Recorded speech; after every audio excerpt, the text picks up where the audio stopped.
Bismillahirrahmanirrahim.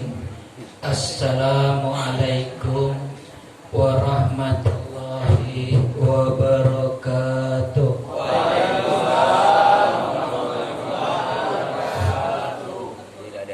Anak raja pergi menyelam. Pergi menyelam. Laut berbuih. Dari bunyi sebutan salam, nampak belum makan kue. Alhamdulillah, alhamdulillahillazi hadana li hadza wa ma kunna linahtadiya laula an hadanallah. Allahumma shalli wa sallim ala sayyidina Muhammad wa ala ali sayyidina Muhammad. Yang saya hormati bapak-bapak, ibu-ibu, para tokoh agama, tokoh masyarakat, wabil khusus ketua Masjid Surabaya, Masjid Al-A'la beserta jajarannya, kemudian koordinator Suling, kemudian bapak-bapak ustadz, kemudian bapak haji ibu hajah, kemudian bapak khatib, bapak imam, bapak muazzin, hadirin dan hadirat sekalian, mudah-mudahan kita terus bisa ketemu. Allah panjangkan umur ibadah kita.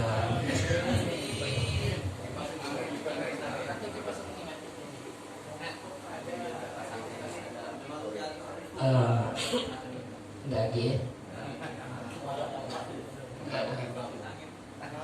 Lagi pula saya paling dekat dengan pasang ini, beku saya.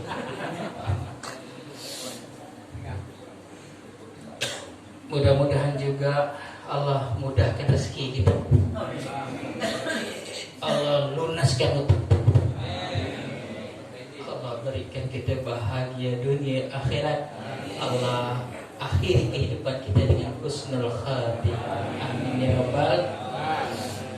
Bapak Ibu yang dirahmati oleh Allah, kita semua pasti hafal dengan rukun iman. Rukun iman itu pertama kita percaya dan yakin kepada Allah. Mudah ingatnya itu Allah, Allah ke malaikat, malaikat kitab, kitab ke Rasul, kemudian percaya kepada hari kiamat, kemudian percaya kepada takdir. Satu rukun saja kita ingkari, satu rukun saja kita ingkari, udah kafir deh, murtad deh kita. Satu rukun aja kita ingkari, ya. Seperti sholat juga ada rukunnya, ya. Nah, satu rukun tak ada batal, ya kan? Nah, wudhu juga itu satu rukun tak ada batal, ya kan?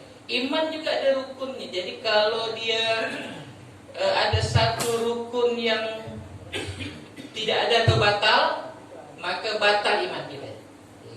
Apabila kita mati tidak membawa iman. Nanti di akhirat nanti dikumpulkan sama orang-orang kafir. Terus jadi Allah, aku waktu di dunia aku orang Islam, aku sholat, aku puasa, ya, aku mengeluarkan zakat, ya, tapi ngapa di sini aku dikumpulkan dengan orang kafir? Berarti imannya udah batal, ya kan? Nah, apa hal-hal yang dapat membatalkan iman, ya, Bapak Ibu sekalian? Ya, salah satu rukun itu, diantaranya kita misalnya kita mengingkari kitab, ya. Kita disuruh yakin kepada kitab yang diturunkan oleh Allah, yaitu diantaranya Al-Quran. Satu ayat saja di dalam Al-Quran, ya, satu ayat saja kita ingkari, itu langsung batal iman kita. Satu ayat saja. Misalkan ayat surah At-Talaq ayat 2 dan 3. Wa may yattaqillaha ja'ala makhraja wa yarzuqhu min haitsu la yahtasib.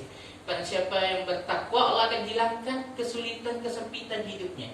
Wa yarzuqhu min haitsu la yahtasib, dan akan diberi rezeki dari jalan yang tidak disangka-sangka. Bertakwa ini kan tentu dengan amalan takwa, sholat, ya, dengan zikir, dengan doa, dengan sholawat, masa iya ya. Kalau kita mau menyelesaikan persoalan kita ini harus dengan ikhtiar lah, ya kan? Nah, ini kita mengingkari ayat ini bahwa dengan ada bisa dengan jalan-jalan takwa. Kita semua punya pengalaman. Saya aja Bapak Ibu sekalian dalam keadaan darurat kita biasa minta ya. Ingat saya mau pergi ke Tapang, Bapak Ibu sekalian. Mau pergi ke Tapang nih dulu tahun 2013. Istri saya itu kan istri saya itu dari tamat perawat gigi. Dia karena anak banyak nih, tak sempat. Nah, ngurus anak terus ya. Anak saya 6.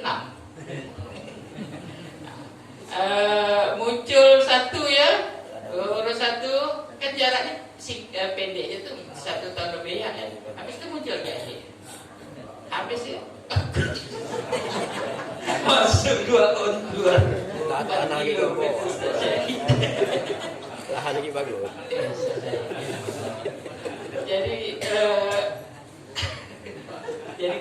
sebentar jaraknya ini 1 kilo 1 tahun setengah aja 1 tahun setengah aja. Jaraknya begitu dekat sekali mereka. Dulu orang sering ditanya ya, kenapa kok banyak anak sih Pak Bu? Karena di rumah ada TV. Jadi tidak ada hiburan, ya hiburan itu. Jadi Bapak Ibu sekalian, tapi saya bukan karena tidak ada TV. Jadi Bapak Ibu sekalian, karena ngurus anak terus, jadi tidaklah dia itu bekerja kan sebagai perawat. Akhirnya pas anak kelima, ya kan, anak kelima, saya kira udah tidak ada lagi nak, ya kan. Jadi kawannya ngajak kerja di Ketapang. Istri saya sebagai perawat gigi di Pesaduan Kanan. Nah, udah ada rumah dinasnya ke sana pergi.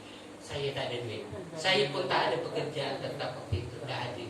Jadi waktu itu ipar saya bilang besok pagi bang, siapkan ya uang 2 juta. Saya dari pinjaman pun tak ada. Jadi tidak dapat. Sedangkan besok pagi dah berangkat. Malam saya kan ketua masjid ya, tapi udah mantan lah waktu itu. Udah jamaah, udah pamit-pamit lah dengan jamaah masjid. Saya mau ke Ketapang. Saya bilang besok pagi duit belum dapat nih. Lalu ipar saya bilang, bang, udah abang siapkan 1 juta ya, 1 jutanya saya. Gitu. Jadi 1 juta pun tak dapat. Udah malam sampai malam tak dapat. Besok pagi ini berangkat, ya kan? Akhirnya saya doa bangun malam nangis sama istri saya itu doa ya Allah. Tapi saya doa bukan minta pinjaman, saya minta ya Allah berikan aku uang 1 juta tanpa aku berhutang. Hutangnya tak dapat kan? Tanpa aku berhutang ya Allah berikanlah aku uang 1 juta tanpa aku berhutang ya Allah. Pergi sholat subuh. Sholat subuh gimana kita nak hutang pun payah. Orang belum enggak bangun. Ada sembahyang subuh, ada nama jemaah Pak Nurdin namanya.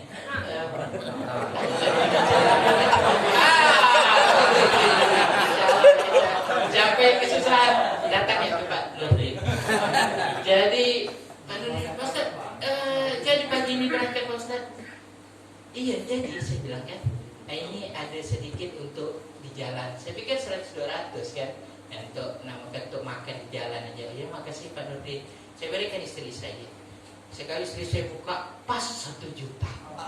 Ya Allah, istri saya langsung nangis tuh kan. Ya Allah, Allah ini mengabulkan kita begitu usahakan. Allah kabulkan doa kita kan tanpa ada ikhtiar apa-apa. Ya kan? Allah kabulkan doa kita ya kan dengan jalan takwa, jalan doa. Nah, hanya saya ingat dulu Ustaz Yusuf Mansur doanya gitu juga karena dia mau waktu itu sedang miskin juga melarat, dia mau ngabul minta kepada Allah mau mengeluarkan istrinya dari rumah sakit, tidak ada uang. Sekali diberi ibunya, dibuka amplopnya itu, sudah dia doa, dia minta amplopnya persis seperti yang diminta. Tapi dia bilang gini, ya Allah, kenapa kau kasih pas-pasan gitu? Sama saya. Kenapa kau kasih aku ini pas-pasan? Ya kan? Masa 1 juta. Kita minta ya Allah berilah aku. Saya minta 1 juta. Ya Allah berilah aku 1 juta ya Allah tanpa aku berusaha, tanpa aku berhutang ya Allah diberi oleh Allah pas 1 juta. Hanya saya pikir ya Allah ngapa kau ngasih pas-pasan ini? Tapi habis itu pagi belum seberangkat orang kok ngantar macam-macam, ngantarnya makan, ngantar segala keperluan. Nah, kata Allah tuh kau tuh tenang aja lah. Akhirnya orang kan ngantar berbagai macam. Nah kita nggak boleh kita mengingkari itu, ya kan? Imam Syafi'i pernah berbeda pendapat dengan Imam Malik gurunya. Imam Syafi'i bilang menyelesaikan persoalan itu dengan ikhtiar. Nah, tapi Imam Malik bilang rezeki itu udah diatur, udah tentu. Kata Imam Malik kan, saya mau buktikan dulu bahwa saya lebih benar, kata Imam Syafi'i. Imam Syafi'i bekerja, akhirnya dia dapat sekeranjang, dapat upah dari sekeranjang anggur. Dibawakan ke Imam Malik, gitu. Diberikan Imam Malik nih. Imam Malik pun makan. Wah, dia senang dah nih, biar Imam Malik makan. Baru dia bilang, tengok, anggur yang dimakan dari mana? Dari saya bekerja, dari saya ikhtiar. Imam Malik bilang, saya pun juga tidak kemana-mana, cuma mengajar. Jadi dapat makan anggur. Jadi dua-duanya betul. Harus ikhtiar dan juga harus kita doa terlebih utama gitu. Karena nanti kata Nabi tidak ada yang dapat mengubah takdir kecuali doa ujung tombaknya, ya kan? Jadi keyakinan itu kita harus ada. Ada yang sangat penting sekali Bapak Ibu. Dan ini rata-rata tanpa disadari banyak orang habis iman orang itu, yaitu masalah poligami. Poligami ini Bapak Ibu sekalian, bukan kita tidak ada kewajiban poligami. Tidak berdosa kita tidak poligami. Tapi kalau kita mengingkari ayatnya, nah di situ jadi masalah. Kan ada ayat itu kan? Fakiru ma tabalakum minan nisa kan? Masna wa sulasa wa ruba kan seterusnya. Bahwa nikahilah wanita yang kamu sukai 2, 3 atau 4. Jika khawatir dapat berlaku adil, 1 saja, ya kan? Nah, kalau kita bilang gini misalnya, tak benar poligami itu, habis, ya kan? Habis kita mengingkari ayat itu, batal kita, iman kita. Ada seorang konsultan, dia ibu konsultan waktu saya mengerjakan suatu sekolah. Dia katakan, saya tak setuju dengan poligami ibu. Istighfar bu, istighfar, batal iman ibu itu, karena itu ada ayatnya, ya kan? Kecuali misal gini, misal saya Pak Ustadz, saya bukan nyalakan poligaminya, saya nyalakan orangnya. Ada orang tuh poligami, istrinya ditelantarkannya itu. Nah itu masih betul, ya kan? Jangan diingkari poligaminya, karena syariatnya ada. Paham nggak ibu, bapak? Ibu paham nggak? Kalau ibu paham, ini berita gembira itu bapak. Jadi kita bukan tidak boleh kita mengingkari ayatnya. Kalau kita mengingkari ayatnya, batal iman kita. Karena itu termasuk dalam rukun iman. Percaya kepada kita, satu ayat aja kita ingkari. Kalau kita katakan, Ustaz, saya poligami, iya, tapi saya sih tidak mampu poligami, tidak masalah. Ya, tapi kalau kita bilang poligami itu salah, misalnya, Pak, Bapak berangkatlah umroh, Bapak bilang, saya mana, ada kemampuan saya. Betul jawaban, masih. Tapi kalau Bapak bilang, apa tak ada gunanya umroh tuh? Buang-buang duit ya. Itu kena tuh. Paham tak maksudnya Bapak Ibu sekalian? Sebab Bapak Ibu sekalian, saya ini pernah terjadi betapa malunya saya di hadapan orang banyak Bapak Ibu sekalian. Malu saya waktu itu. Tapi saya ujian buat saya. Saya waktu itu ceramah Maulid kemarin di Pesaguan. Jadi ceramah Maulid, penceramah pertama saya, penceramah kedua Habib dari Pontianak. Ya. Nah, waktu saya jelaskan bagian ini, ya, Habib ini mungkin dia sedang main HP. Mungkin dia sedang main HP. Jadi ketika selesai dia ceramah Bapak Ibu sekalian. Ya, dia bilang katanya, pembukaan dia sedikit, langsung dia bilang katanya, saya ini dengar Ustadz ceramahnya bergegar saya. Dia bilang, saya tengok ibu-ibu udah ada yang lari, gitu. Saya ya mau lari, gitu. Astagfirullah, ada apa dengan Habib nih? Saya bilang kan, saya ya mau lari, kata dia. Ini kalau Ustaz ceramah macam gini udah diundang lagi nih, katanya. Astagfirullah, saya pikir ada apa dengan si Habib nih? Ya kan? Dia bilang, Bu, katanya ada kewajiban ibu untuk ini, untuk poligami. Jangan takut Bu, Bapak tidak ada. Ini tijuk kali saya jelaskan. Ini saya pikir ini, ya kan? Saya jelaskan ini tijuk, kata main HP. Ya kan? Itu saya bergetar rasa hati saya itu. Ketika saya ceramah dengan saya ngobrol kali gak saya salah, saya konsultasi dengan Ustaz Sueb, oh itu kena Ustaz tuh, kok kena saya ambil lagi mic tuh, dia bilang. Ya kan? Maksud saya tuh memang bukan saya nyuruh orang poligami, saya aja istri saya satu, karena ibu enggak ada yang daftar. Ya kan? Istri saya aja satu, ya kan? Saya tak poligami, saya memang tak ngajak orang poligami, saya hanya beritahu kan, Bu, tidak ada kewajiban kita poligami. Pak, tidak berdosa kita tidak poligami. Tapi kalau kita mengingkari syariat itu, kena kita batal iman kita. Kan itu dibolehkan. Nah, kan? Paham tak Bapak Ibu ini? Berarti pandai Bapak daripada Habib itu gagal paham Bapak. Itu saya rasa dipermalukan di hadapan orang banyak tuh. Sekali waktu makan kebetulan dia dekat duduk saya. Apa dia bilang? Ustaz, tadi saya bela Ustaz. Bela dari teman. Bela dari mana? Saya bilang, itu mempermalukan saya bilang. Ya kan? Gila saya bilang. Jadi, gini juga jadi masalah habaib ini Bapak Ibu sekalian. Kita nih memang mesti mencintai zuriat Rasul. Karena itu ada darah Rasul di situ. Zuriat Rasul. Tapi bukan pahamannya. Bukan karakternya. Dia ada juga yang paham banyak orang. Kita mencintai dia, kita mencintai Rasul, ini zuriat Rasul. Lalu kita apa aja yang dilakukan pasti benar. Enggak, belum tentu. Lihat dulu pahamannya apa. Karakternya. Kalau saya kata Ustaz Sueb, saya datangi akhlakku ini tidak macam datuk. Tahu? Nabi Muhammad, ya kan? Masa kita mencintai itu kan menjatuhkan air muka orang di depan orang banyak kan?